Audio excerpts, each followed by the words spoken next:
परमात्मा श्री कृष्ण की वाणी गीता गुरु शिष्य संवाद है। अतः अर्जुन ने स्वीकार किया कि शिष्यस्तेहं साधिमाम त्वाम प्रपन्नम। भगवन, मैं आपका शिष्य हूं, आपकी शरण हूं। मुझे वो उपदेश दीजिए जिससे मैं परम श्रेय को प्राप्त हो जाऊं।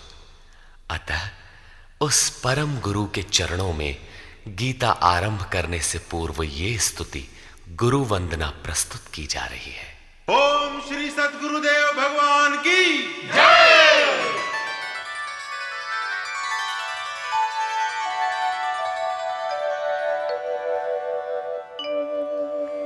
जय सद्गुरुदेवं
जय सद्गुरुदेवम्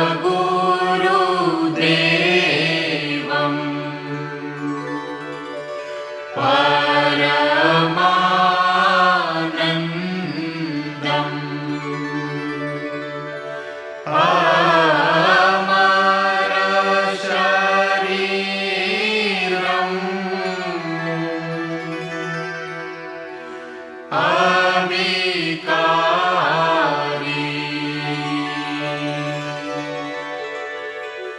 निरगुण निरमूलम्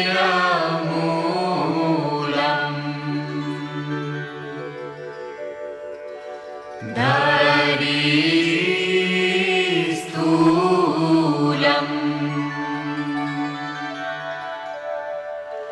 काटनशूलम्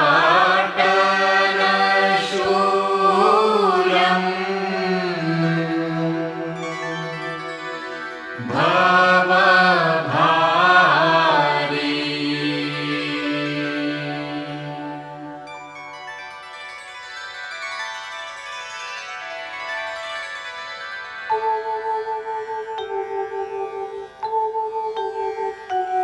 ओम जय गुरुदेव जय गुरुदेव जय गुरुदेव जय गुरुदेव ओम जय गुरुदेव जय गुरुदेव जय गुरुदेव जय गुरुदेव ओम जय गुरुदेव जय गुरुदेव जय गुरुदेव जय गुरुदेव।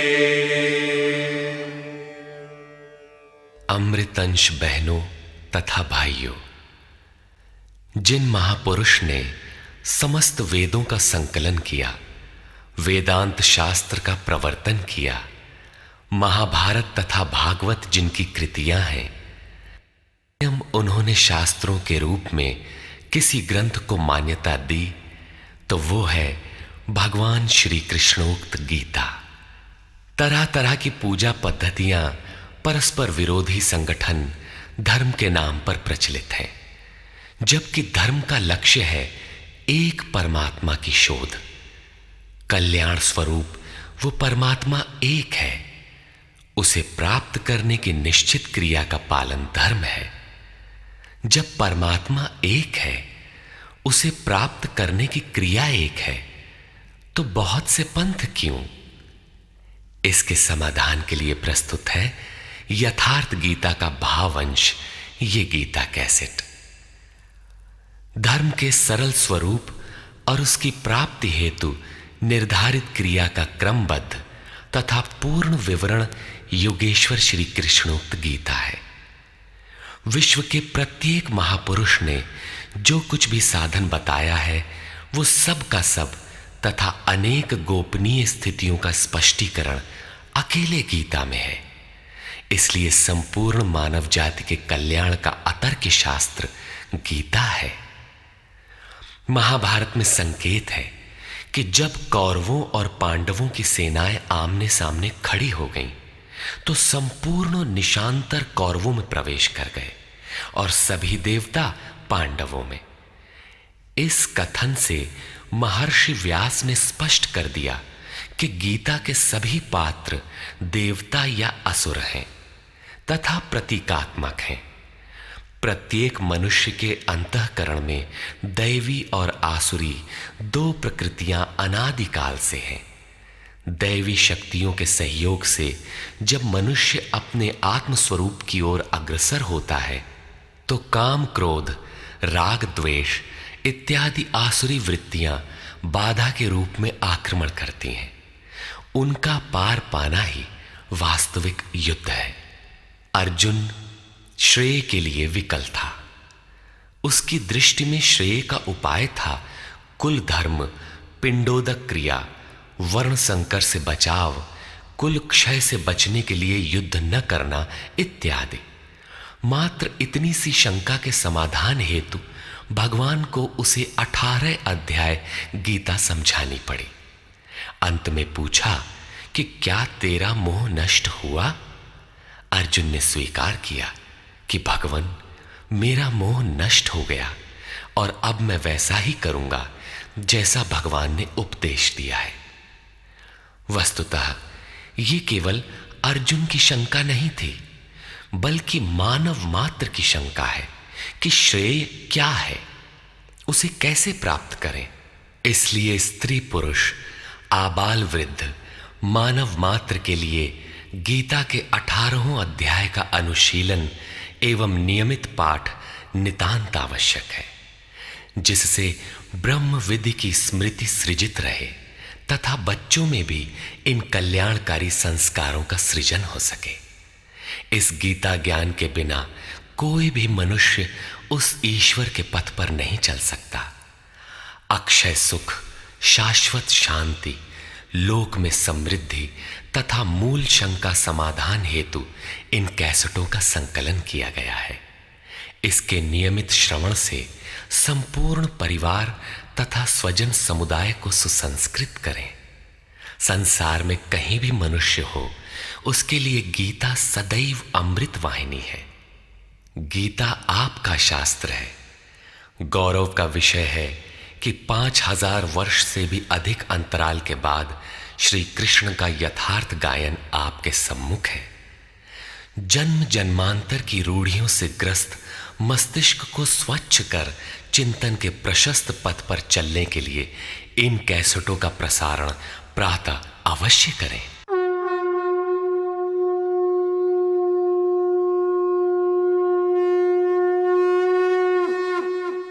ओम श्री परमात्मने नमः।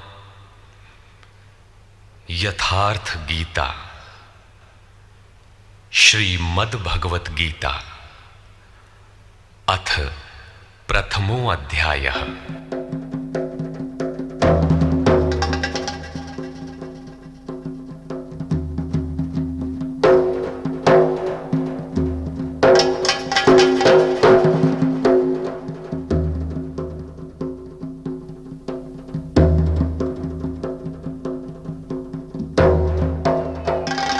धृतराष्ट्र उवाच।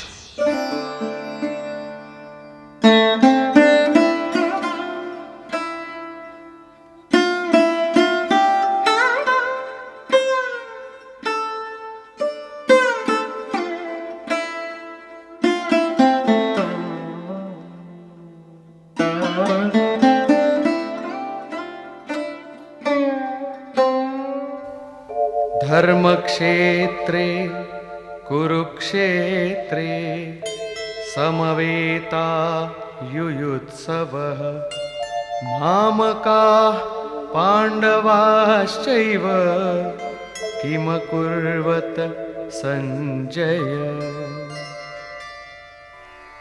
धृतराष्ट्र ने पूछा, हे संजय, धर्म क्षेत्र कुरुक्षेत्र में एकत्र युद्ध की इच्छा वाले मेरे और पांडु के पुत्रों ने क्या किया? अज्ञान रूपी धृतराष्ट्र और संयम रूपी संजय। अज्ञान मन के अंतराल में रहता है। अज्ञान से आवृत मन धृतराष्ट्र जन्मांध है, किंतु संयम रूपी संजय के माध्यम से यह देखता है, सुनता है। वो समझता है कि परमात्मा ही सत्य है। फिर भी जब तक इससे उत्पन्न मोह रूपी दुर्योधन जीवित है, इसकी दृष्टि सदैव कौरवों पर रहती है, विकारों पर ही रहती है। धर्म एक क्षेत्र है। जब हृदय देश में दैवी संपत्ति का बाहुल्य होता है, तो यह शरीर धर्म क्षेत्र बन जाता है, और जब इसमें आसुरी संपत्ति का बाहुल्य होता है, तो यह शरीर कुरुक्षेत्र बन जाता है। कुरु अर्थात करो। यह शब्द आदेशात्मक है। भगवान श्री कृष्ण कहते हैं, प्रकृति से उत्पन्न तीनों गुणों द्वारा परवश होकर मनुष्य कर्म करता है। वो क्षण मात्र भी कर्म किए बिना नहीं रह सकता। गुण उससे करा लेते हैं। तीनों गुण मनुष्य को देवता से कीट पर्यंत शरीरों में ही बांधते हैं।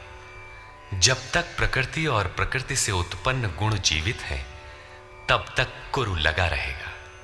अतः जन्म मृत्यु वाला क्षेत्र, विकारों वाला क्षेत्र कुरुक्षेत्र है, और परम धर्म परमात्मा में प्रवेश दिलाने वाली पुण्यमयी प्रवृत्तियों का क्षेत्र धर्म क्षेत्र है। पुरातत्वविद पंजाब में काशी प्रयाग के मध्य तथा अनेकानेक स्थलों पर कुरुक्षेत्र की शोध में लगे हैं, किंतु गीताकार ने स्वयं बताया है कि जिस क्षेत्र में यह युद्ध हुआ वो कहां है। इदम शरीरम कौन्तेय क्षेत्र मित्य भिधीयते। अर्जुन, ये शरीर ही क्षेत्र है, और जो इसको जानता है, इसका पार पा लेता है, वो क्षेत्रज्ञ है। आगे इन्होंने क्षेत्र का विस्तार बताया, जिसमें 10 इंद्रियां, मन, बुद्धि, अहंकार, 5 विकार और 3 गुणों का वर्णन है। शरीर ही क्षेत्र है, एक अखाड़ा है। इसमें लड़ने वाली प्रवृत्तियां 2 हैं, दैवी संपद और आसुरी संपद। पांडु की संतान और धृतराष्ट्र की संतान सजातीय और विजातीय प्रवृत्तियां। अनुभवी महापुरुष की शरण जाने पर इन दोनों प्रवृत्तियों में संघर्ष का सूत्रपात होता है। यह क्षेत्र क्षेत्रज्ञ का संघर्ष है, और यही वास्तविक युद्ध है। विश्व युद्धों से इतिहास भरा पड़ा है, किंतु उनमें जीतने वालों को भी शाश्वत विजय नहीं मिलती। ये तो आपसी बदले हैं। प्रकृति का सर्वथा शमन करके प्रकृति से परे की सत्ता का दिग्दर्शन करना और उसमें प्रवेश पाना ही वास्तविक विजय है। यही एक ऐसी विजय है जिसके पीछे हार नहीं है। यही मुक्ति है जिसके पीछे जन्म मृत्यु का बंधन नहीं है। इस प्रकार अज्ञान से आच्छादित प्रत्येक मन संयम के द्वारा जानता है कि क्षेत्र क्षेत्रज्ञ के युद्ध में क्या हुआ। अब जैसा जिसके संयम का उत्थान है, वैसे वैसे उसे दृष्टि आती जाएगी। संजय उवाच।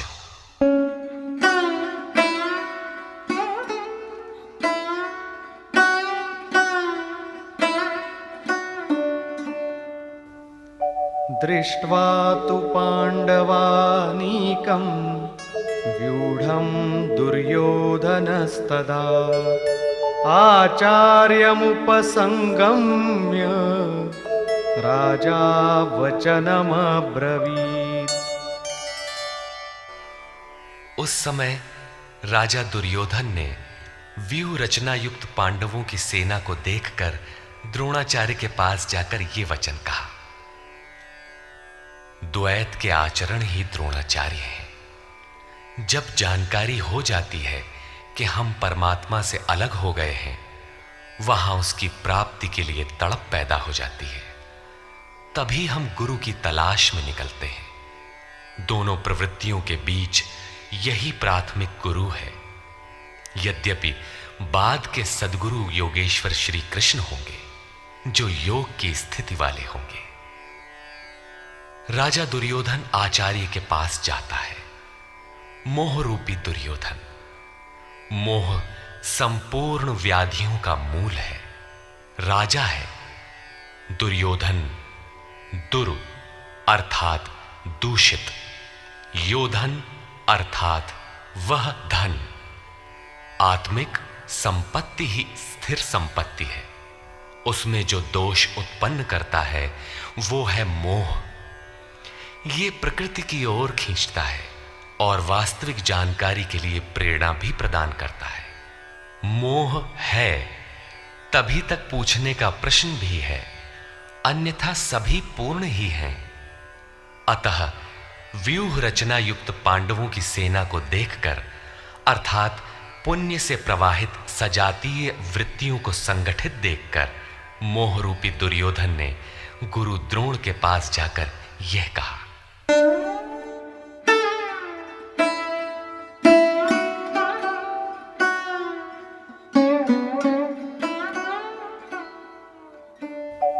पश्यैतां पाण्डुपुत्राणाम्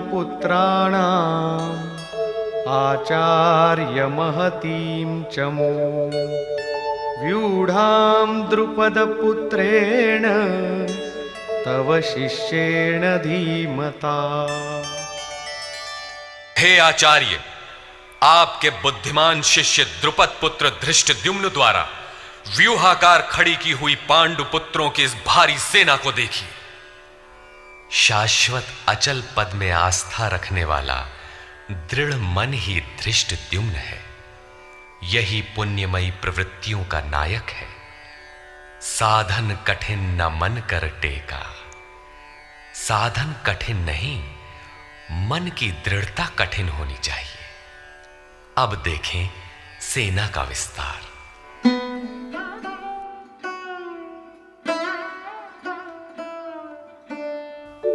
अत्र शूरा महेश्वासा भीमार्जुनसमायुधि युयुधानो विराटश्च द्रुपदश्च महारथः। इस सेना में महेश्वासा, महान ईश में वास दिलाने वाले भाव रूपी भीम, अनुराग रूपी अर्जुन के समान बहुत से शूरवीर, जैसे सात्विकता रूपी सात्यकी, विराटः, सर्वत्र ईश्वरी प्रवाह की धारणा, महारथी राजा द्रुपद अर्थात अचल स्थिति, तथा धृष्टकेतुश्चेकितानः काशीराजश्च वीर्यवान् पुरुजित कुन्तिभोजश्च शैब्यश्च नरपुंगवः। धृष्टकेतुः दृढ़ कर्तव्य, चेकितानः जहां भी जाए वहां से चित्त को खींचकर इष्ट में स्थिर करना, काशीराजः काया रूपी काशी में ही वो साम्राज्य है, पुरजित स्थूल सूक्ष्म और कारण शरीरों पर विजय दिलाने वाला पुरुजित, कुंती भोजः कर्तव्य से भव पर विजय, नरों में श्रेष्ठ शैव्य अर्थात सत्य व्यवहार। युधामन्युश्च विक्रान्तः उत्तमौजाश्च वीर्यवान् सौभद्रो द्रौपदेयाश्च सर्व एव महारथाः। और पराक्रमी युधामन्यु, युद्ध के अनुरूप मन की धारणा, उत्तमौजाः शुभ की मस्ती, सुभद्रा पुत्र अभिमन्यु, जब शुभ आधार आ जाता है तो मन भय से रहित हो जाता है। ऐसा शुभ आधार से उत्पन्न अभय मन, ध्यान रूपी द्रौपदी के पांचों पुत्र, वात्सल्य, लावण्य, सौम्यता, स्थिरता, सहृदयता, सब के सब महारथी हैं। साधन पथ पर संपूर्ण योग्यता के साथ चलने की क्षमताएं हैं। इस प्रकार दुर्योधन ने पांडव पक्ष के 15-20 नाम गिनाए, जो दैवी संपद के महत्वपूर्ण अंग हैं। विजातीय प्रवृत्ति का राजा होते हुए भी मोह ही सजातीय प्रवृत्तियों को समझने के लिए बाध्य करता है। दुर्योधन अपना पक्ष संक्षेप में कहता है, यदि कोई बाह्य युद्ध होता तो अपनी फौज बढ़ा चढ़ा कर गिनाता, विकार कम गिनाए गए, क्योंकि उन पर विजय पाना है, वे नाशवान हैं। केवल 5-7 विकार बताए गए, जिनके अंतराल में संपूर्ण बहिर्मुखी प्रवृत्ति विद्यमान है, जैसे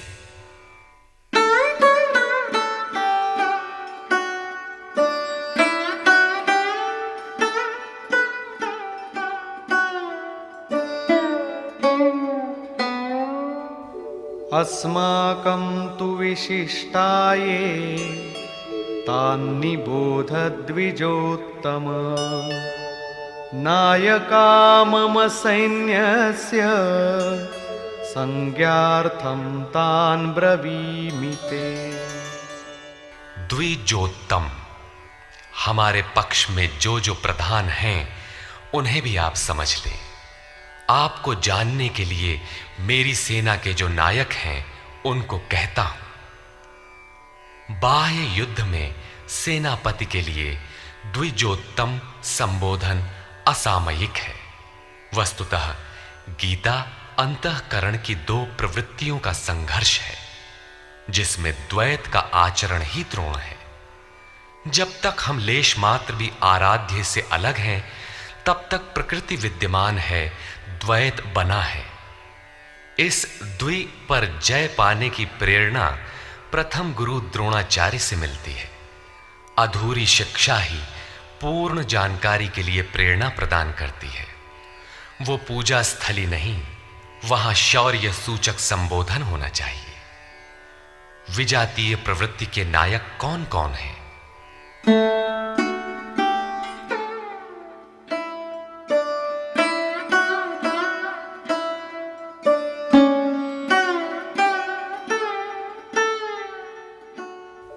भवान् भीष्मश्च कर्णश्च कृपश्च समितिञ्जयः अश्वत्थामा विकर्णश्च सौमदत्तिस्तथैव च।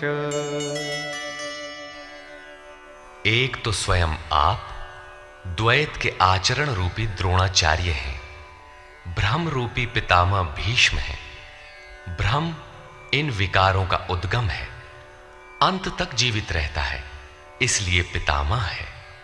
समूची सेना मर गई, ये जीवित था। शरशैया पर अचेत था, फिर भी जीवित था। ये है भ्रम रूपी भीष्म। भ्रम अंत तक रहता है। इसी प्रकार विजातीय कर्म रूपी कर्ण तथा संग्राम विजयी कृपाचार्य हैं। साधनावस्था में साधक द्वारा कृपा का आचरण ही कृपाचार्य है। भगवान कृपाधाम है और प्राप्ति के पश्चात संत का भी वही स्वरूप है। किंतु साधन काल में जब तक हम अलग हैं, परमात्मा अलग है। विजातीय प्रवृत्ति जीवित है, मोहमयी घिराव है। ऐसी परिस्थिति में साधक यदि कृपा का आचरण करता है तो वो नष्ट हो जाता है। सीता ने दया की तो कुछ काल लंका में प्रायश्चित करना पड़ा। विश्वामित्र दयार्द्र हुए, पतित होना पड़ा।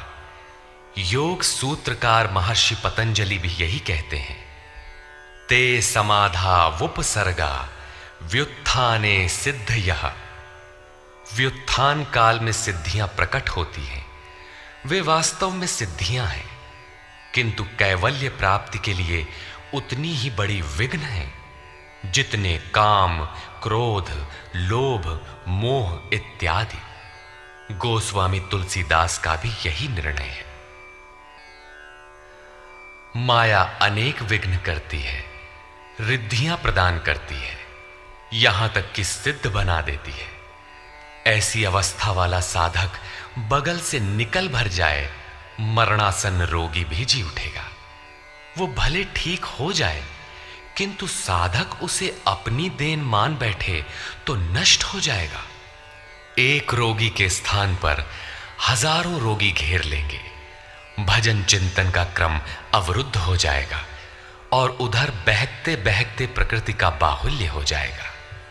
यदि लक्ष्य दूर है और साधक कृपा करता है तो कृपा का अकेला आचरण ही समितिंजय समूची सेना को जीत लेगा।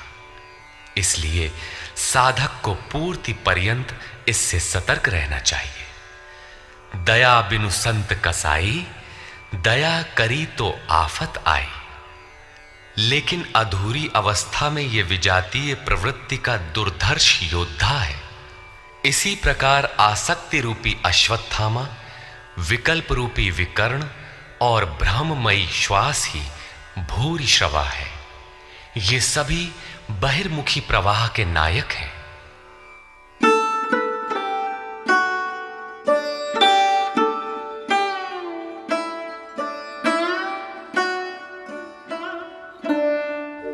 अन्ये च बहवः शूराः मदर्थे त्यक्तजीविताः नानाशस्त्रप्रहरणाः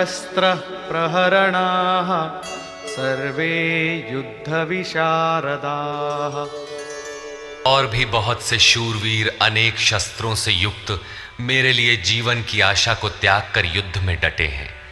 सभी मेरे लिए प्राण त्यागने वाले हैं, किंतु उनकी कोई ठोस गणना नहीं है। अब कौन सी सेना किन भावों द्वारा सुरक्षित है, इस पर कहते हैं अपर्याप्तं तदस्माकं बलं भीष्माभिरक्षितं पर्याप्तं त्विदमेतेषां बलं भीमाभिरक्षितम्। भीष्म द्वारा रक्षित हमारी सेना सब प्रकार से अजेय है और भीम द्वारा रक्षित इन लोगों की सेना जीतने में सुगम है। पर्याप्त और अपर्याप्त जैसे श्लिष्ट शब्द का प्रयोग दुर्योधन की आशंका को व्यक्त करता है। अतः देखना है कि भीष्म कौन सी सत्ता है जिस पर कौरव निर्भर करते हैं, तथा भीम कौन सी सत्ता है जिस पर दैवी संपद संपूर्ण पांडव निर्भर है। दुर्योधन अपनी व्यवस्था देता है कि अयनेषु च सर्वेषु यथा भागमवस्थिताः भीष्ममेवाभिरक्षन्तु भवन्तः सर्व एव हि। इसलिए सब मोर्चों पर अपनी अपनी जगह स्थित रहते हुए आप लोग सब के सब भीष्म की ही सब ओर से रक्षा करें। यदि भीष्म हैं तो हम अजेय हैं, इसलिए आप पांडवों से न लड़कर केवल भीष्म की ही रक्षा करें। कैसा योद्धा है भीष्म, जो स्वयं अपनी रक्षा नहीं कर पा रहा है, कौरवों को उसकी रक्षा व्यवस्था करनी पड़ रही है। यह कोई बाह्य योद्धा नहीं, ब्रह्म ही भीष्म है। जब तक ब्रह्म जीवित है तब तक विजातीय प्रवृत्तियां कौरव अजेय हैं। अजेय का यह अर्थ नहीं कि जिसे जीता ही ना जा सके, बल्कि अजेय का अर्थ दुर्जय है, जिसे कठिनाई से जीता जा सकता हो। महा अजय संसार रिपु जीत सकई सो वीर। यदि भ्रम समाप्त हो जाए तो अविद्या अस्तित्वहीन हो जाए। मोह इत्यादि जो आंशिक रूप से बचे भी हैं, शीघ्र ही समाप्त हो जाएंगे। भीष्म की इच्छा मृत्यु थी, इच्छा ही भ्रम है। इच्छा का अंत और भ्रम का मिटना एक ही बात है। इसी को संत कबीर ने सरलता से कहा, इच्छा काया इच्छा माया इच्छा जग उपजाया।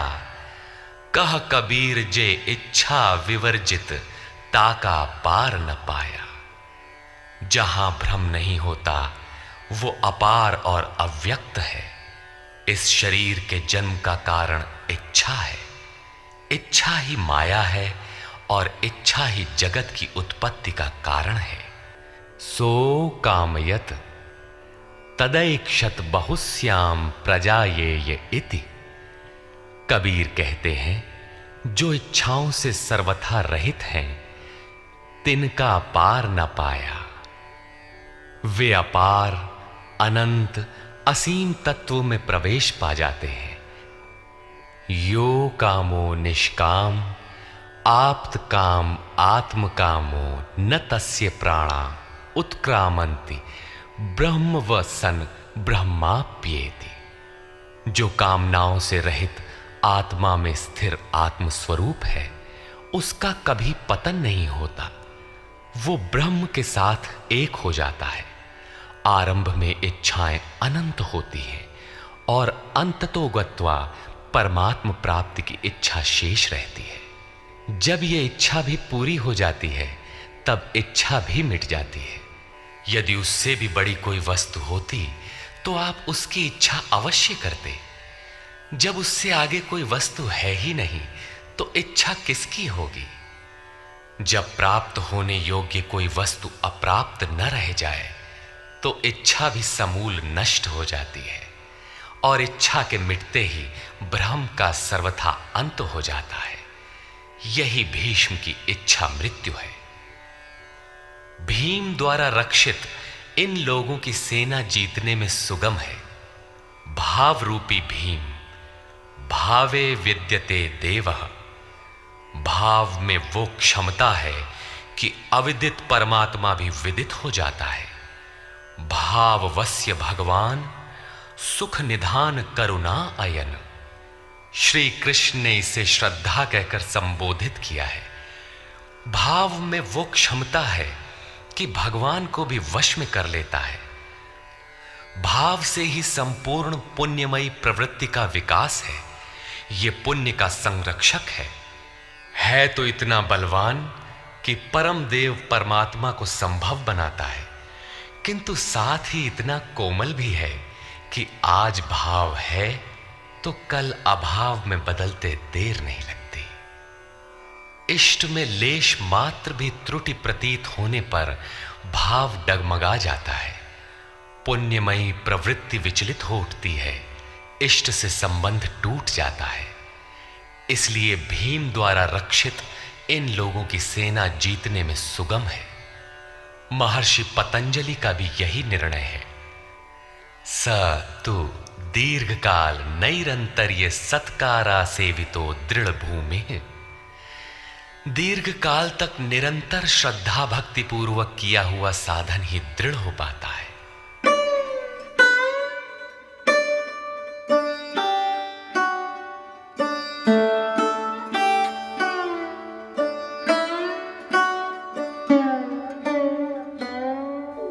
तस्य संजनयन् हर्षं कुरु वृद्धः पितामहः। सिंहनादं विनद्योच्चैः शंखं दद्मौ प्रतापवान्। इस प्रकार अपने बलाबल का निर्णय लेकर शंख ध्वनि हुई। शंख ध्वनि पात्रों के पराक्रम की घोषणा है कि जीतने पर कौन सा पात्र आपको क्या देगा। कौरवों में वृद्ध प्रतापवान पितामह भीष्म ने उस दुर्योधन के हृदय में हर्ष उत्पन्न करते हुए उच्च स्वर से सिंहनाद के समान भयप्रद शंख बजाया। सिंह प्रकृति से भयावह पहलू का प्रतीक है। घोर जंगल के नीरव एकांत में शेर की दहाड़ कान में पड़ जाए तो रोंगटे खड़े हो जाएंगे, हृदय कांपने लगेगा। यद्यपि शेर आपसे मीलों दूर है। भय प्रकृति में होता है, परमात्मा में नहीं। वो तो अभय सत्ता है।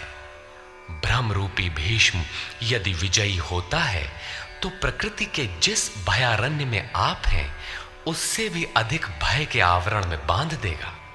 भय की एक परत और बढ़ जाएगी, भय का आवरण घना हो उठेगा। ये भ्रम इसके अतिरिक्त और कुछ नहीं दे सकेगा। अतः प्रकृति से निवृत्ति ही गंतव्य का मार्ग है। संसार में प्रवृत्ति तो भवाटवी है, घोर अंधकार की छाया है। इसके आगे कौरवों की कोई घोषणा नहीं है। कौरवों की ओर से कई बाजे एक साथ बजे, किंतु कुल मिलाकर वे भी भय ही प्रदान करते हैं, इससे अधिक कुछ नहीं। प्रत्येक विकार कुछ न कुछ भय तो देता ही है। इसलिए उन्होंने भी घोषणा की, ततः शंखाश्च भैर्यश्च पणवानक गोमुखाः सहसैवाभ्यहन्यन्त सशब्दस्तु मूलोऽभवत्। तदनंतर अनेक शंख, नगारे, ढोल और नरसिंहादि बाजे एक साथ ही बजे। उनका शब्द भी बड़ा भयंकर हुआ। भय का संचार करने के अतिरिक्त कौरवों की कोई घोषणा नहीं है। बहिर्मुखी विजातीय प्रवृत्ति सफल होने पर मोहमय बंधन और घना कर देती है। अब पुण्यमयी प्रवृत्तियों की ओर से घोषणाएं हुई। जिनमें पहली घोषणा योगेश्वर श्री कृष्ण की है।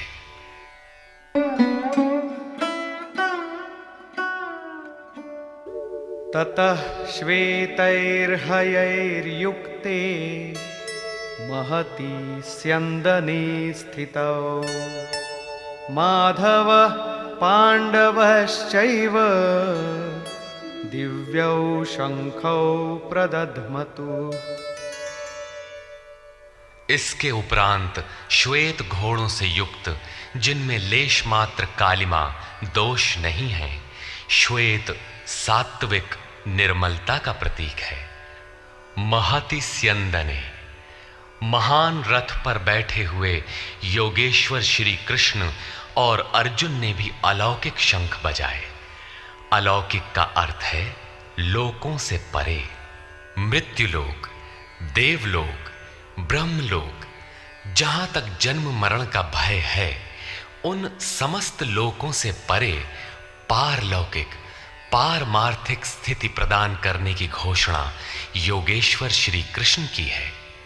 सोने चांदी काठ का रथ नहीं, रथ अलौकिक, शंख अलौकिक, अतः घोषणा भी अलौकिक ही है। लोकों से परे एकमात्र ब्रह्म है, सीधा उससे संपर्क स्थापित कराने की घोषणा है। वे कैसे ये स्थिति प्रदान करें?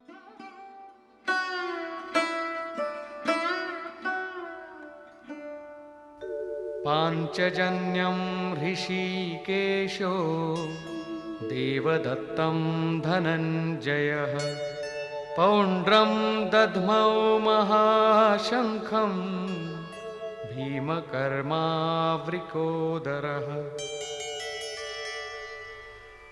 ऋषिकेशः, जो हृदय के सर्वस्व ज्ञाता है, उन कृष्ण ने 5 जन्य शंख बजाया। पांचों ज्ञानेंद्रियों को पंच तन्मात्राओं शब्द, स्पर्श, रूप, रस, गंध के रसों से समेटकर अपने जन भक्त की श्रेणी में ढालने की घोषणा की। विकराल रूप से बहकती हुई इंद्रियों को समेटकर उन्हें अपने सेवक की श्रेणी में खड़ा कर देना हृदय से प्रेरक सद्गुरु की देन है। श्री कृष्ण एक योगेश्वर सद्गुरु थे। शिष्यस्तेहम्, भगवन मैं आपका शिष्य हूं। बाह्य विषय वस्तुओं को छोड़कर ध्यान में इष्ट के अतिरिक्त दूसरा न देखें, दूसरा न सुने, न दूसरे का स्पर्श करें। ये सद्गुरु के अनुभव संचार पर निर्भर करता है। देवदत्तम धनंजयः, दैवी संपत्ति को अधीन करने वाला अनुराग ही अर्जुन है। इष्ट के अनुरूप लगाव, जिसमें विरह, वैराग्य, अश्रुपात हो। गदगद गिरा नयन बह नीरा, रोमांच हो। इष्ट के अतिरिक्त अन्य विषय वस्तु का लेश मात्र टकराव न होने पाए, उसी को अनुराग कहते हैं। यदि ये सफल होता है तो परम देव परमात्मा में प्रवेश दिलाने वाली दैवी संपद पर आधिपत्य प्राप्त कर लेता है। इसी का दूसरा नाम धनंजय भी है। एक धन तो बाहरी संपत्ति है, जिससे शरीर निर्वाह की व्यवस्था होती है।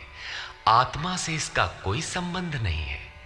इससे परे स्थिर आत्मिक संपत्ति ही निज संपत्ति है।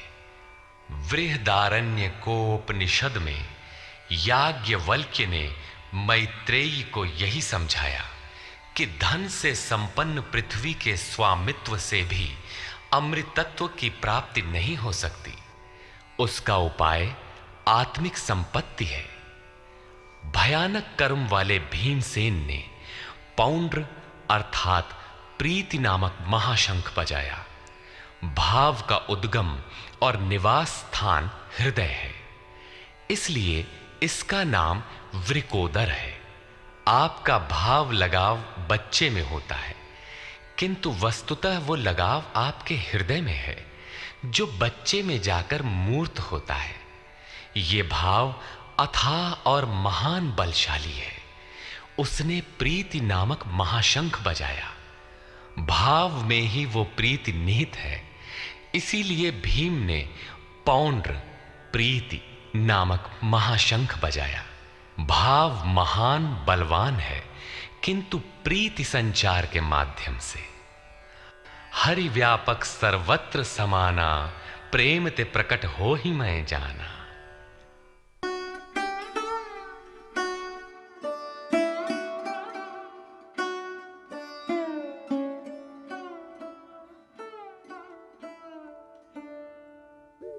अनंत विजयं राजा कुंती पुत्रो युधिष्ठिरः नकुलः सहदेवश्च सुघोषमणिपुष्पकौ। कुंती पुत्र राजा युधिष्ठिर ने अनंत विजय नामक शंख बजाया। कर्तव्य रूपी कुंती और धर्म रूपी युधिष्ठिर। धर्म पर स्थिरता रहेगी तो अनंत विजयम अनंत परमात्मा में स्थिति दिलाएगा। युद्धे स्थिरः सह युधिष्ठिरः। प्रकृति पुरुष क्षेत्र क्षेत्रज्ञ के संघर्ष में स्थिर रहता है, महान दुख से भी विचलित नहीं होता। तो एक दिन जो अनंत है, जिसका अंत नहीं है, वो है परम तत्व परमात्मा, उस पर विजय दिला देता है। नियम रूपी नकुल ने सुघोष नामक शंख बजाया। ज्यों-ज्यों नियम उन्नत होगा, अशुभ का शमन होता जाएगा, शुभ घोषित होता जाएगा। सत्संग रूपी सहदेव ने मणिपुष्पक शंख बजाया। मनीषियों ने प्रत्येक श्वास को बहुमूल्य मणि की संज्ञा दी है। हीरा जैसी श्वासा बातों में बीती जाए। एक सत्संग तो वो है जो आप सत्पुरुषों की वाणी से सुनते हैं, किंतु यथार्थ सत्संग आंतरिक है। श्री कृष्ण के अनुसार आत्मा ही सत्य है, सनातन है। चित्त सब ओर से सिमटकर आत्मा की संगत करने लगे, यही वास्तविक सत्संग है। ये सत्संग चिंतन, ध्यान और समाधि के अभ्यास से संपन्न होता है। ज्यों-ज्यों सत्य के सान्निध्य में सुरत टिकती जाएगी, त्यों-त्यों एक-एक श्वास पर नियंत्रण मिलता जाएगा। मन सहित इंद्रियों का निरोध होता जाएगा। जिस दिन सर्वथा निरोध होगा, वस्तु प्राप्त हो जाएगी। वाद्य यंत्रों की तरह चित्त का आत्मा के स्वर में स्वर मिलाकर संगत करना ही सत्संग है। बाह्य मणि कठोर है, किंतु श्वास मणि पुष्प से भी कोमल है। पुष्प तो विकसित होने या टूटने पर कुम्हलाता है, किंतु आप अगले श्वास तक जीवित रहने की गारंटी नहीं दे सकते। किंतु सत्संग सफल होने पर प्रत्येक श्वास पर नियंत्रण दिलाकर परम लक्ष्य की प्राप्ति करा देता है।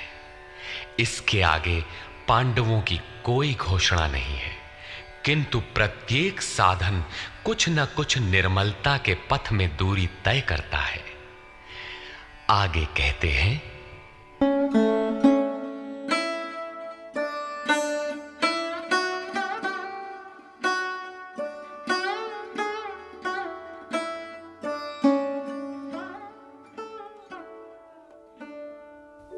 काश्यश्च परमेश्वासः शिखण्डी च महारथः धृष्टद्युम्नो विराटश्च सात्यकिश्चापराजितः। काया रूपी काशी। पुरुष जब सब ओर से मन सहित इंद्रियों को समेटकर काया में ही केंद्रित करता है, तो परमेश्वासः परम ईश में वास का अधिकारी हो जाता है। परम ईश में वास दिलाने में सक्षम काया ही काशी है।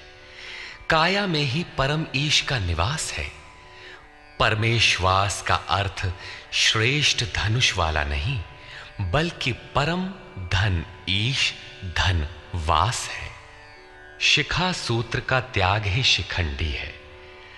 आजकल लोग सिर के बाल कटा लेते हैं और सूत्र के नाम पर गले की जनेऊ हटा लेते हैं। अग्नि जलाना छोड़ देते हैं। हो गया सन्यास उनका।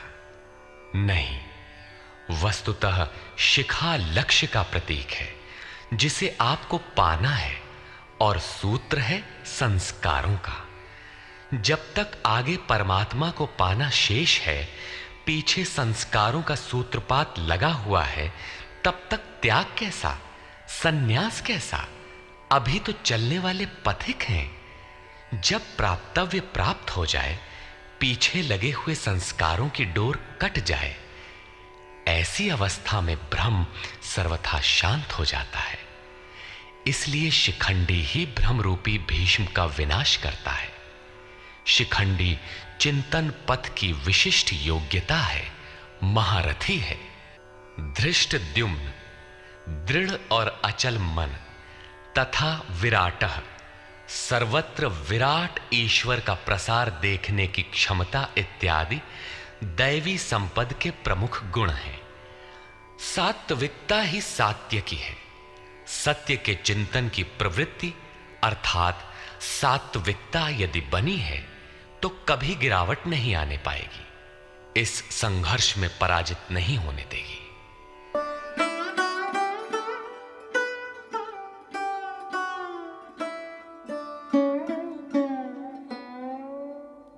द्रुपदो द्रौपदेयाश्च सर्वशः पृथिवीपते सौभद्रश्च महाबाहुः शंखान् दद्मुः पृथक् पृथक्। अचल पददायक द्रुपद और ध्यान रूपी द्रौपदी के पांचों पुत्र सहृदयता, वात्सल्य, लावण्य, सौम्यता इत्यादि साधन में महान सहायक महारथी हैं तथा बड़ी भुजा वाला अभिमन्यु, इन सब ने पृथक पृथक शंख बजाए। भुजा कार्य क्षेत्र का प्रतीक है। जब मन भय से रहित हो जाता है तो उसकी पहुंच दूर तक हो जाती है। हे राजन, इन सब ने अलग अलग शंख बजाए। कुछ न कुछ दूरी सभी तय कराते हैं। इनका पालन आवश्यक है, इसलिए इनके नाम गिनाए। इसके अतिरिक्त कुछ दूरी ऐसी भी है जो मन बुद्धि से परे है। भगवान स्वयं ही अंतःकरण में विराज कर तय कराते हैं। इधर दृष्टि बनकर आत्मा से खड़े हो जाते हैं और सामने स्वयं खड़ा होकर अपना परिचय करा लेते हैं।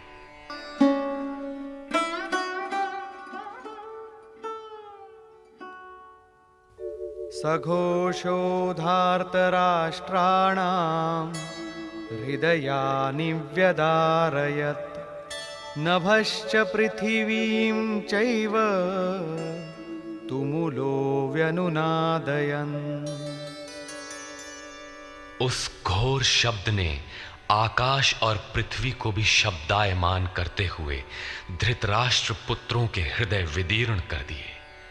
सेना तो पांडवों की ओर भी थी, किंतु हृदय विदीर्ण हुए धृतराष्ट्र पुत्रों के। वस्तुतः पांचजन्य दैवी शक्ति पर आधिपत्य, अनंत पर विजय, अशुभ का शमन और शुभ की घोषणा धारावाही होने लगे तो कुरुक्षेत्र आसुरी संपद, बहिर्मुखी प्रवृत्तियों का हृदय विदीर्ण हो जाएगा। उनका बल शनैः शनैः क्षीण होने लगता है।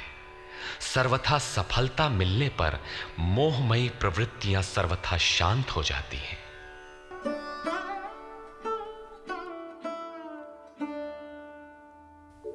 अथ व्यवस्थितान् दृष्ट्वा धार्तराष्ट्रान् कपिध्वजः प्रवृत्ते शस्त्रसम्पाते धनुरुद्यम्य पाण्डवः ऋषिकेशं तदा वाक्यम् इदमाह महीपते सेनयोरुभयोर्मध्ये रथं स्थापयमेच्युत। संयम रूपी संजय ने अज्ञान से आवृत मन को समझाया कि हे राजन, उसके उपरांत कपिध्वजः वैराग्य रूपी हनुमान, वैराग्य ही ध्वज है जिसका। ध्वज राष्ट्र का प्रतीक माना जाता है। कुछ लोग कहते हैं ध्वजा चंचल थी, इसलिए कपिध्वज कहा गया, किंतु नहीं। यहां कपि साधारण बंदर नहीं, स्वयं हनुमान थे, जिन्होंने मान अपमान का हनन किया था। सममान निरादर आदरहीन। प्रकृति की देखी सुनी वस्तुओं से, विषयों से राग का त्याग ही वैराग्य है। अतः वैराग्य ही जिसकी ध्वजा है, उस अर्जुन ने व्यवस्थित रूप से धृतराष्ट्र पुत्रों को खड़े देखकर शस्त्र चलने की तैयारी के समय धनुष उठाकर ऋषिकेशम, जो हृदय के सर्वस्व ज्ञाता है, उन योगेश्वर श्री कृष्ण से ये वचन कहा, हे अच्युत, जो कभी च्युत नहीं होता, मेरे रथ को दोनों सेनाओं के बीच खड़ा करिए। यहां सारथी को दिया गया आदेश नहीं, इष्ट सदगुरु से की गई प्रार्थना है। किस लिए खड़ा करें?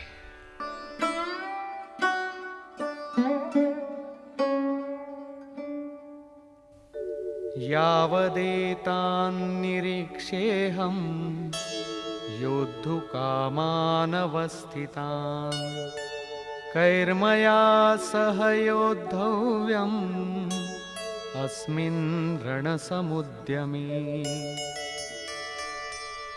जब तक मैं इन स्थित हुए युद्ध की कामना वालों को अच्छी प्रकार देख न लूं कि इस युद्ध के उद्योग में मुझे किन किन के साथ युद्ध करना योग्य है, इस युद्ध व्यापार में मुझे किन किन के साथ युद्ध करना है।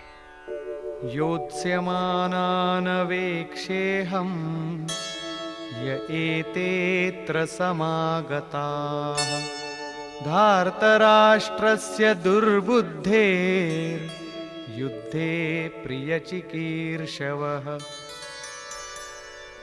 दुर्बुद्धि दुर्योधन का युद्ध में कल्याण चाहने वाले जो जो ये राजा लोग इस सेना में आए हैं, उन युद्ध करने वालों को मैं देखूंगा, इसलिए खड़ा करें।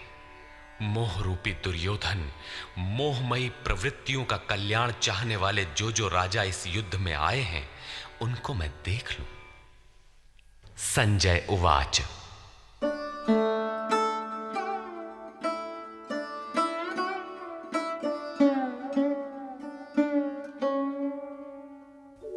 एवमुक्तो ऋषिकेशो गुडाकेशेन भारत सेनयोरुभयोर्मध्ये स्थापयित्वा रथोत्तमम् भीष्मद्रोणप्रमुखतः सर्वेषां च महीक्षिताम् उवाच पार्थ पश्यैतान् समवेतान् कुरुनीति। संजय बोला, निद्राजयी अर्जुन द्वारा इस प्रकार कहे जाने पर हृदय के ज्ञाता श्री कृष्ण ने दोनों सेनाओं के बीच भीष्म, द्रोण और महीक्षिताम, शरीर रूपी पृथ्वी पर अधिकार जमाए हुए संपूर्ण राजाओं के बीच उत्तम रथ को खड़ा करके कहा कि पार्थ, इन इकट्ठे हुए कौरवों को देख। यहां उत्तम रथ सोने चांदी का रथ नहीं है। संसार में उत्तम की परिभाषा नश्वर शरीर के प्रति अनुकूलता प्रतिकूलता से की जाती है। ये परिभाषा अपूर्ण है। जो हमारे आत्मा, हमारे स्वरूप का सदैव साथ दे, वही उत्तम है, जिसके पीछे अनुत्तम मलिनता न हो।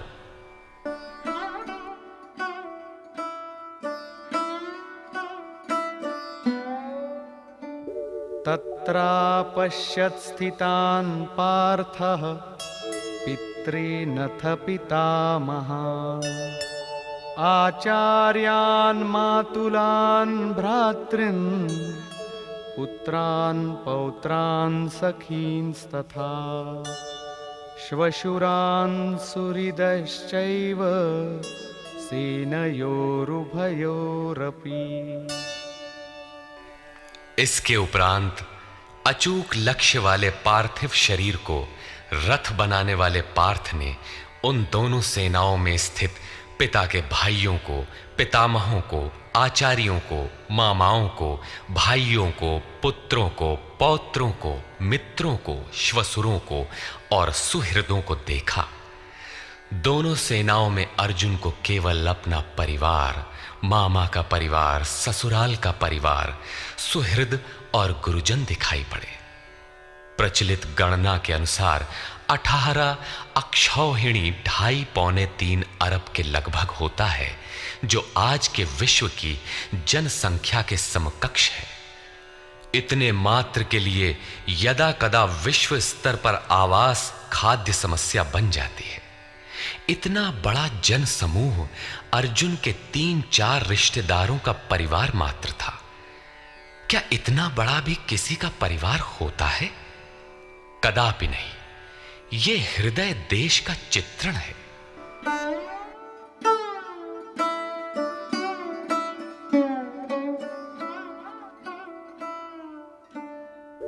तान् समीक्ष्य स कौन्तेयः सर्वान् बन्धूनवस्थितान् कृपया परयाविष्टो विषीदन्निदमब्रवीत्। इस प्रकार खड़े हुए उन संपूर्ण बंधुओं को देखकर अत्यंत करुणा से आवृत वो कुंती पुत्र अर्जुन शोक करता हुआ बोला। अर्जुन उवाच।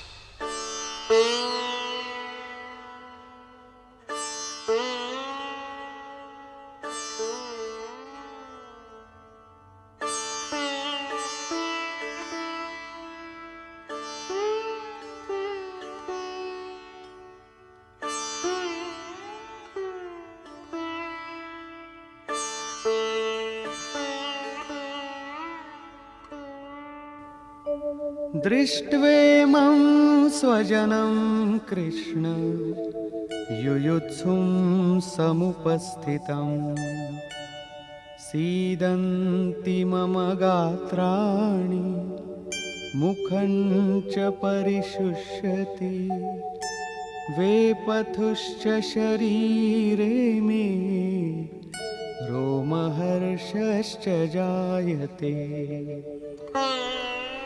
हे कृष्ण, इस युद्ध की इच्छा वाले खड़े हुए स्वजन समुदाय को देखकर मेरे अंग शिथिल हुए जाते हैं, मुख सूखा जाता है और मेरे शरीर में कंप तथा रोमांच हो रहा है। इतना ही नहीं, गांडीवं स्रंसते हस्तात् त्वक्चैव परिदह्यते न च शक्नोम्यवस्थातुं भ्रमतीव च मे मनः। हाथ से गांडीव गिरता है, त्वचा भी जल रही है। अर्जुन को ज्वर सा हो आया, संतप्त हो उठा कि ये कैसा युद्ध है जिसमें स्वजन ही खड़े हैं। अर्जुन को भ्रम हो गया। वो कहता है, अब मैं खड़ा रह पाने में भी अपने को असमर्थ पा रहा हूं। अब आगे देखने की सामर्थ्य नहीं है। निमित्तानि च पश्यामि विपरीतानि केशव न च श्रेयोनुपश्यामि हत्वा स्वजनमाहवे। हे केशव, इस युद्ध का लक्षण भी विपरीत ही देखता हूं। युद्ध में अपने कुल को मारकर परम कल्याण भी नहीं देखता हूं। कुल को मारने से कल्याण कैसे होगा?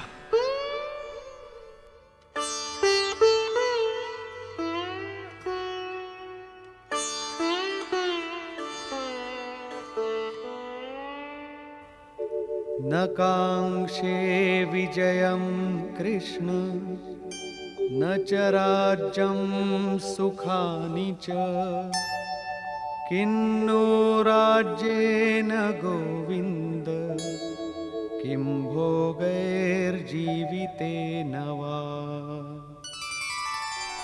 संपूर्ण परिवार युद्ध के मुहाने पर है। इन्हें युद्ध में मारकर विजय से मिलने वाला राज्य और राज्य से मिलने वाला सुख अर्जुन को नहीं चाहिए।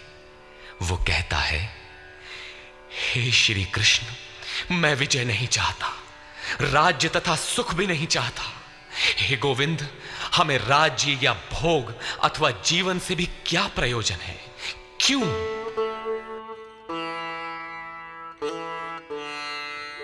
येषामर्थे काङ्क्षितं नो राज्यं भोगाः सुखानि च तैमेव स्थिता युद्धे प्राणांस् त्यक्त्वा धनानि च। हमें जिनके लिए राज्य भोग और सुखादिक इच्छित हैं, वे ही परिवार जीवन की आशा त्याग कर युद्ध के मैदान में खड़े हैं। हमें राज्य इच्छित था तो परिवार को लेकर, भोग सुख और धन की पिपासा थी तो स्वजन और परिवार के साथ उन्हें भोगने की थी। किंतु जब सब के सब प्राणों की आशा त्याग कर खड़े हैं तो मुझे सुख राज्य या भोग नहीं चाहिए। ये सब इन्हीं के लिए प्रिय थे। इनसे अलग होने पर हमें इनकी आवश्यकता नहीं है। जब तक परिवार रहेगा तब तक ये वासनाएं भी रहती हैं।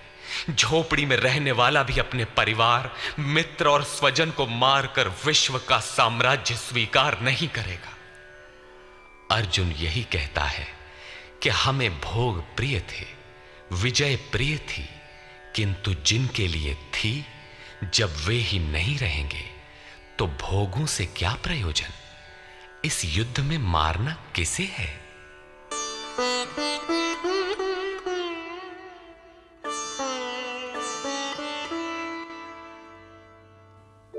आचार्याः पितरः पुत्राः तथैव च पितामहाः मातुलाः श्वशुराः पौत्राः शालाः संबंधिनस्तथा।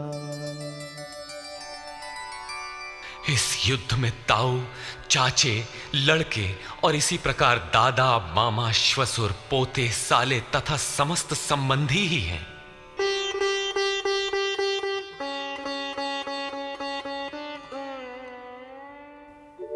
एतान्न हन्तुमिच्छामि घ्नतोऽपि मधुसूदन अपि त्रैलोक्यराज्यस्य हेतोः किन्नु मही कृते। हे मधुसूदन, मुझे मारने पर भी अथवा 3 लोक के राज्य के लिए भी मैं इन सबको मारना नहीं चाहता। फिर पृथ्वी के लिए कहना ही क्या?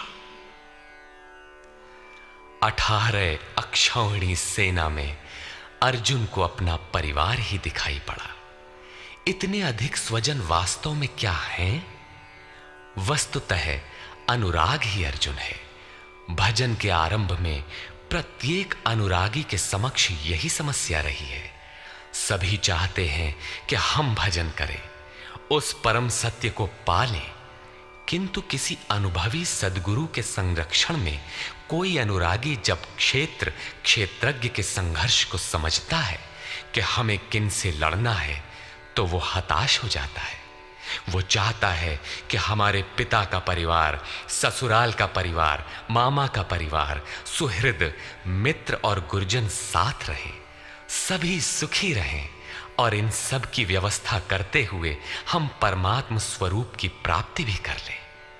किंतु जब वो समझता है कि आराधना में अग्रसर होने के लिए परिवार छोड़ना होगा, इन संबंधों का मोह समाप्त करना होगा, तो वो अधीर हो उठता है। पूज्य महाराज जी कहा करते थे, मरना और साधु होना बराबर है। साधु के लिए सृष्टि में दूसरा कोई जीवित है भी, किंतु घर वालों के नाम पर कोई नहीं है। यदि कोई है तो लगाव है, मोह समाप्त कहां हुआ? जहां तक लगाव है उसका पूर्ण त्याग, उस लगाव के अस्तित्व मिटने पर ही उसकी विजय है। इन संबंधों का प्रसार ही तो जगत है, अन्यथा जगत में हमारा क्या है। तुलसीदास कह चिद विलास जग, बूझत बूझत बूझ है। मन का प्रसार ही जगत है। योगेश्वर कृष्ण ने भी मन के प्रसार को ही जगत कहकर संबोधित किया। जिसने इसके प्रभाव को रोक लिया, उसने चराचर जगत ही जीत लिया। इहैव तैर्जितः सर्गो येषां साम्ये स्थितम मनः। केवल अर्जुन अधीर था, ऐसी बात नहीं है। अनुराग सबके हृदय में है। प्रत्येक अनुरागी अधीर होता है, उसे संबंधी याद आने लगते हैं। पहले वो सोचता था कि भजन से कुछ लाभ होगा तो ये सब सुखी होंगे, इनके साथ रहकर उसे भोगेंगे। जब ये साथ ही नहीं रहे तो सुख लेकर क्या करेंगे। अर्जुन की दृष्टि राज्य सुख तक ही सीमित थी। वो त्रिलोकी के साम्राज्य को ही सुख की पराकाष्ठा समझता था। इसके आगे भी कोई सत्य है, इसकी जानकारी अर्जुन को अभी नहीं है।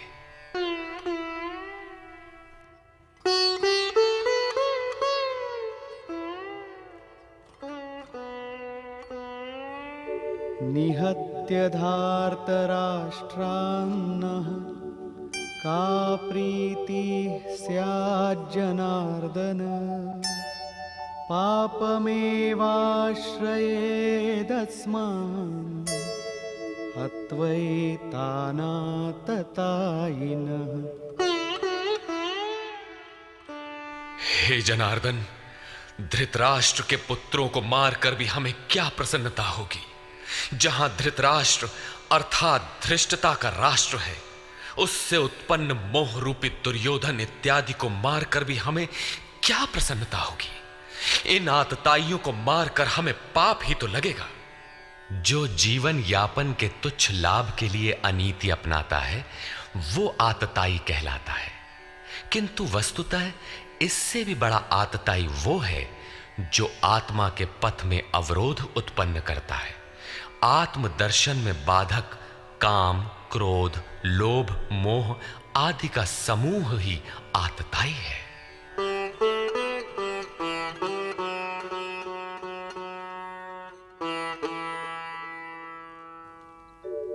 तस्मान्नार्हा वयं हन्तुं धार्तराष्ट्रान् स्वबान्धवान्। स्वजनं हि कथं हत्वा सुखिनः स्याम माधव। इससे हे माधव, अपने बांधव धृतराष्ट्र के पुत्रों को मारने के लिए हम योग्य नहीं हैं। स्वबांधव कैसे? वे तो शत्रु थे ना। वस्तुतः शरीर के रिश्ते अज्ञान से उत्पन्न होते हैं। ये मामा है, ससुराल है, स्वजन समुदाय है, ये सब अज्ञान ही तो है। जब शरीर ही नश्वर है तब इसके रिश्ते ही कहां रहेंगे। मोह है तभी तक सुहृद है, हमारा परिवार है, हमारी दुनिया है। मोह नहीं तो कुछ भी नहीं। इसीलिए वे शत्रु भी अर्जुन को स्वजन दिखाई पड़े। वो कहता है कि अपने कुटुंब को मारकर हम कैसे सुखी होंगे। यदि अज्ञान और मोह न रहे तो कुटुंब का अस्तित्व न हो। यह अज्ञान ज्ञान का प्रेरक भी है। भर्तृहरि, तुलसी इत्यादि अनेक महानुभावों को वैराग्य की प्रेरणा पत्नी से मिली, तो कोई सौतेली मां के व्यवहार से खिन्न होकर वैराग्य पथ पर अग्रसर हुआ दिखाई देता है।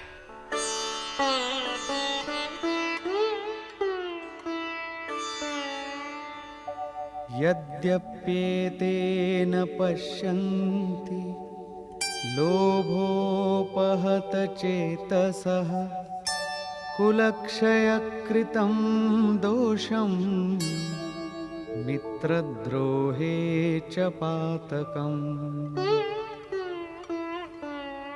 यद्यपि लोभ से भ्रष्ट चित्त हुए ये लोग कुल नाश के दोष और मित्र द्रोह के पाप को नहीं देखते हैं, ये उनकी कमी है। फिर भी कथं न ज्ञेयमस्माभिः पापादस्मान्निवर्तितुं कुलक्षयकृतं दोषं प्रपश्यद्भिर्जनार्दन। हे जनार्दन, कुल नाश से होने वाले दोषों को जानने वाले हम लोगों को इस पाप से हटने के लिए क्यों नहीं विचार करना चाहिए? मैं ही पाप करता हूं ऐसी बात नहीं, आप भी भूल करने जा रहे हैं। कृष्ण पर भी आरोप लगाया। अभी वो समझ में अपने को कृष्ण से कम नहीं मानता। प्रत्येक नया साधक सद्गुरु की शरण जाने पर इसी प्रकार तर्क करता है और अपने को जानकारी में कम नहीं समझता। यही अर्जुन भी कहता है कि ये भले न समझें, किंतु हम आप तो समझदार हैं। कुल नाश के दोषों पर हमें विचार करना चाहिए। कुल नाश में दोष क्या है?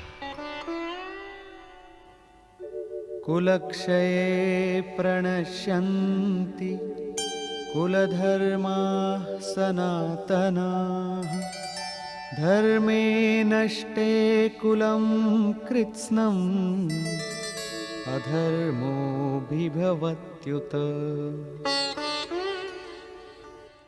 कुल के नाश होने से सनातन कुल धर्म नष्ट हो जाते हैं।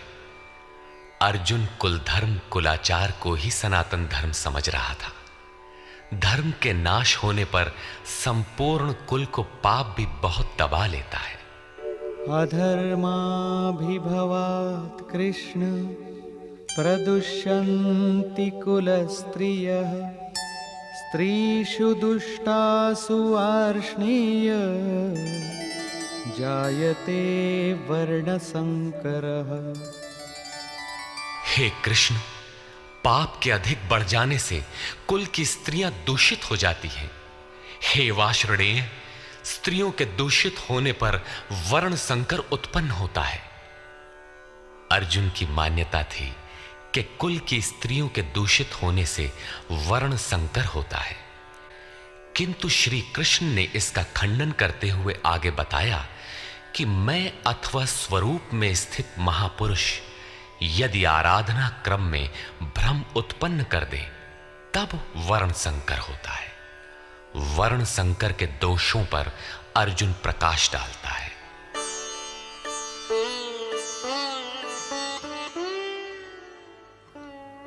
संकरो नरकायैव कुलघ्नानां कुलस्य च पतन्ति पितरो येषां लुप्तपिण्डोदकक्रियाः।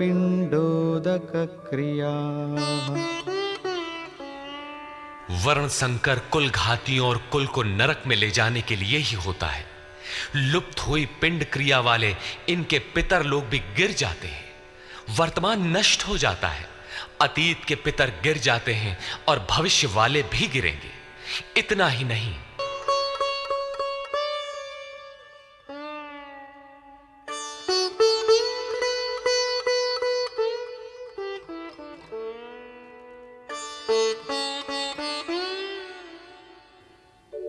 दोषैरेतैः कुलघ्नानां वर्णसंकरकारकैः उत्साद्यन्ते जातिधर्माः कुलधर्माश्च शाश्वताः। इन वर्ण संकर कारक दोषों से कुल और कुलघातियों के सनातन कुल धर्म और जाति धर्म नष्ट हो जाते हैं। अर्जुन मानता था कि कुल धर्म सनातन है, कुल धर्म ही शाश्वत है, किंतु श्री कृष्ण ने इसका खंडन किया और आगे बताया कि आत्मा ही सनातन शाश्वत धर्म है। वास्तविक सनातन धर्म को जानने से पहले मनुष्य धर्म के नाम पर किसी न किसी रूढ़ि को जानता है। ठीक इसी प्रकार अर्जुन भी जानता है जो कृष्ण के शब्दों में एक रूढ़ि है।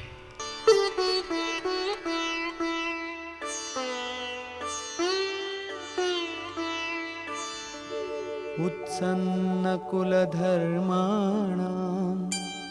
मनुष्याणां जनार्दन नरके नियतं वासो भवतीत्यनुशुश्रुमा। हे जनार्दन, नष्ट हुए कुल धर्म वाले मनुष्यों का अनंत काल तक नरक में वास होता है, ऐसा हमने सुना है। कुल धर्म ही नहीं नष्ट होता, बल्कि शाश्वत सनातन धर्म भी नष्ट हो जाता है। जब धर्म ही नष्ट हो गया तो ऐसे पुरुष का अनंत काल तक नरक में निवास होता है, ऐसा हमने सुना है, देखा नहीं, सुना है। अहो बत महत्पापं कर्तुं व्यवसिता वयं यद्राज्यसुखलोभेन हन्तुं स्वजनमुद्यताः। अहो, शोक है कि हम लोग बुद्धिमान होकर भी महान पाप करने को तैयार हुए हैं। राज्य और सुख के लोभ से अपने कुल को मारने के लिए उद्यत हुए हैं। अभी अर्जुन अपने को कम ज्ञाता नहीं समझता। आरंभ में प्रत्येक साधक इसी प्रकार बोलता है। महात्मा बुद्ध का कथन है कि मनुष्य जब अधूरी जानकारी रखता है तो अपने को महान ज्ञानी समझता है, और जब आधे से आगे की जानकारी हासिल करने लगता है तो अपने को महान मूर्ख समझता है। ठीक इसी प्रकार अर्जुन भी अपने को ज्ञानी ही समझता है। वो कृष्ण को ही समझाता है कि उस पाप से परम कल्याण हो, ऐसी बात भी नहीं। केवल राज्य और सुख के लोभ में पड़कर हम लोग कुल नाश करने को उद्यत हुए हैं, महान भूल कर रहे हैं। हम ही भूल कर रहे हैं, ऐसी बात नहीं, आप भी भूल कर रहे हैं। एक धक्का कृष्ण को भी दिया। अंत में अर्जुन अपना निर्णय देता है।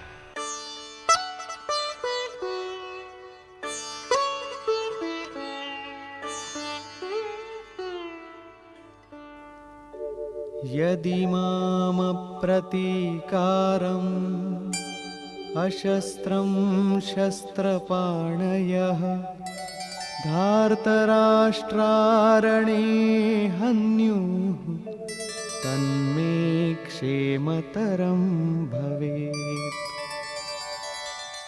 यदि मुझ शस्त्र रहित न सामना करने वाले को शस्त्रधारी धृतराष्ट्र के पुत्र रण में मारे तो उनका वो मारना भी मेरे लिए अति कल्याणकारक होगा। इतिहास तो कहेगा कि अर्जुन समझदार था, जिसने अपनी बलि देकर युद्ध बचा लिया। लोग प्राणों की आहुति दे डालते हैं कि भोले भाले मासूम बच्चे सुखी रहें, कुल तो बचा रहे। मनुष्य विदेश चला जाए, वैभवपूर्ण प्रासाद में रहे, किंतु 2 दिन बाद उसे अपनी छोड़ी हुई झोपड़ी याद आने लगती है। मोह इतना प्रबल होता है। इसीलिए अर्जुन कहता है कि शस्त्रधारी धृतराष्ट्र के पुत्र मुझ न प्रतिकार करने वाले को रण में मार दें, तब भी वो मेरे लिए अति कल्याणकारी होगा, ताकि लड़के तो सुखी रहें। संजय उवाच।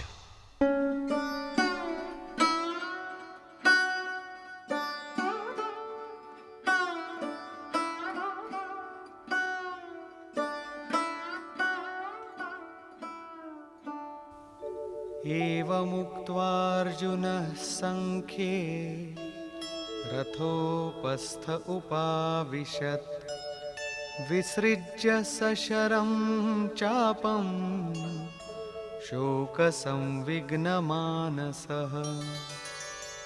संजय बोला कि रणभूमि में शोक से उद्विग्न मन वाला अर्जुन इस प्रकार कहकर बाण सहित धनुष को त्याग कर रथ के पिछले भाग में बैठ गया, अर्थात क्षेत्र क्षेत्रज्ञ के संघर्ष में भाग लेने से पीछे हट गया।